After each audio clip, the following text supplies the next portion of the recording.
À tous, donc je suis ravie d'avoir l'opportunité de présenter cette étude aujourd'hui. Donc, pour rappel, la dystrophie de Fuchs, donc c'est une pathologie bilatérale asymétrique de l'endothélium qui se caractérise par une perte donc progressive des cellules endothéliales et développement de gouttes. Elle peut entraîner donc une décompensation cornéenne qui se caractérise par un œdème cornéen, donc une baisse de vision, des douleurs s'il y a des bulles sous-épithéliales et de la fibrose sous-épithéliale. Donc notre étude s'intéresse aux différences dans la détection de l'œdème subclinique dans cette pathologie entre les critères topographiques actuels et le deep learning, autrement dit l'intelligence artificielle. Aujourd'hui, pour détecter l'œdème cornéen, il y a plusieurs critères sur l'OCT. Donc la densitométrie cornéenne, ça a été décrit, l'épaisseur cornéenne centrale, les modifications de la réflectivité du stroma et l'épaississement du complexe membrane de Descemet endothélium, ainsi que les critères topographiques de la classification de Scheimpflug. L'avantage du deep learning, c'est que ça nous permettrait d'analyser toutes ces données ensemble.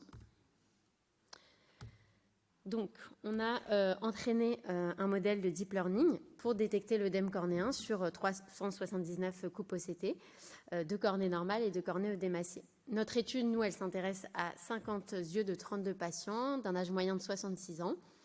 Ces patients donc présentaient tous une guttata confluente, mais sans œdème clinique, et ils étaient pseudophaques ou pas. À chaque patient, on a fait passer des coupes sur le même appareil, donc l'antérion, des coupes de topographie cornéenne et 6 coupes OCT, haute résolution. À la suite de ça, donc, 2 chirurgiens ont évalué les cartes topographiques et ont indiqué l'emplacement supposé donc, de la zone d'œdème la plus importante, donc avec la petite croix rouge ici, en tenant compte d'au moins 2 des 3 critères de la classification décrite par Sun, c'est-à-dire la perte du parallélisme des isopatchs, le déplacement du point le plus fin et la dépression de la face postérieure de la cornée.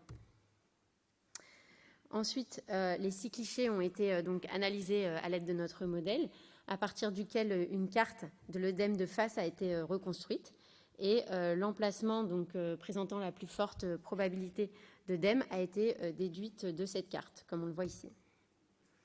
Donc, 3 paramètres sont à noter sur nos cartes. Donc, total, qui est la somme de toutes les valeurs, à l'exclusion donc des 1 mm périphérique, qui indique la présence ou l'absence d'œdème et sa proportion selon le modèle. Max, qui correspond donc au point qui a la valeur la plus élevée selon le modèle.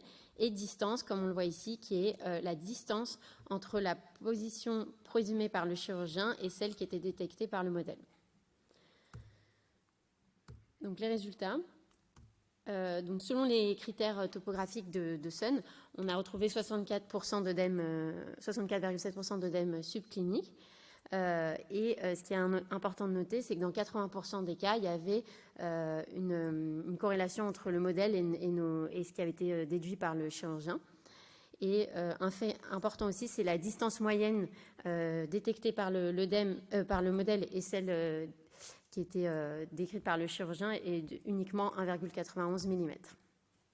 Donc ça, c'est pour reprendre ce que j'ai dit avant. C'est juste qu'à partir de ces données, on a déterminé un seuil de 1,6 × 10 puissance 6 qui a la meilleure performance selon la courbe ROC, qui optimise donc la sensibilité et la spécificité et qui correspond le mieux aux critères topographiques actuels de Scheimpflug.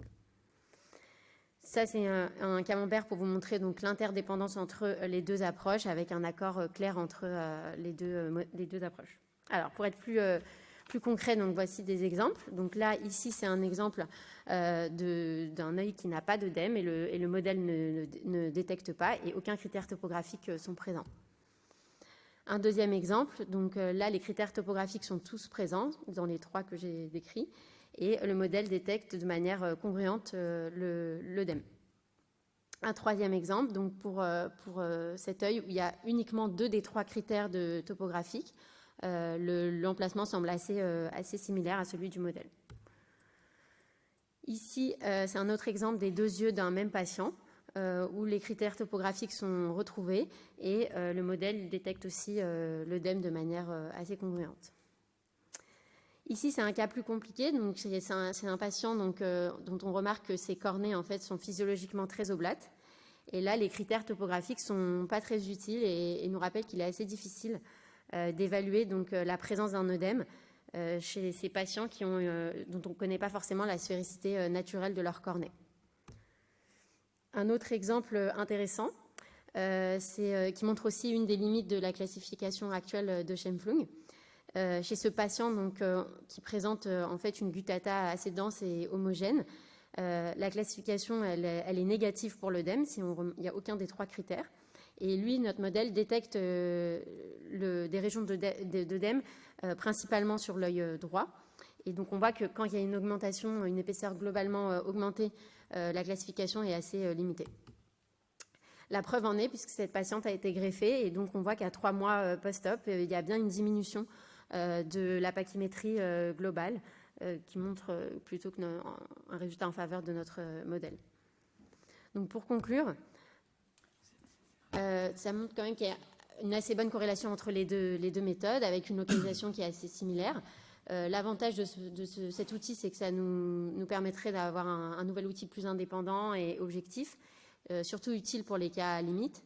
Et ce qui serait bien, ce serait qu'on intègre plus de patients, plus d'yeux, et augmenter aussi le nombre de coupes OCT parce qu'il peut avoir un petit œdème à la jonction entre 2 coupes, on n'en avait que 6. Je vous remercie pour votre attention. Merci beaucoup, Madame Fitoussi, d'avoir illustré une fois de plus que le deep learning va inonder nos rapports quotidiens avec les machines et ce sera une très bonne introduction à la conférence derrière.